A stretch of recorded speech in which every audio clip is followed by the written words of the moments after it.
So I have one of the performing artists tonight. He goes by the name Dr. Smile. Yeah, Dr. Smile in the building for Larry J. Are you excited?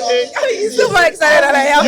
You understand the fact that for people like me, I thought we've lost Larry J to the UK.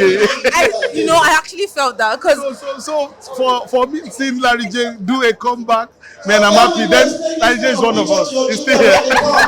like this is to tell you that please don't go and spend time in the UK again. Go and come back. We'll miss you. We'll miss you. We'll miss you. Thank you for coming back. We'll miss you. We, on behalf of us, we will miss you. Don't go and stay long. Okay, But tell me, how excited are you being here though? I'm happy. You know, I left a place where I was paid to perform to just come and show this guy love. He's one of the few guys I love to watch.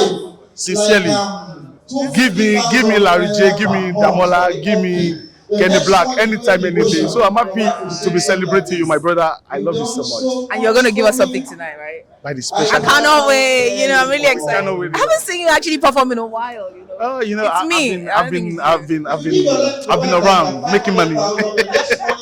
But for my friends, I always come through. Yeah, I'll come Thank through. you so much. I can't wait to see you perform. Thank you. Let's do that. Let's do that. See you, babe.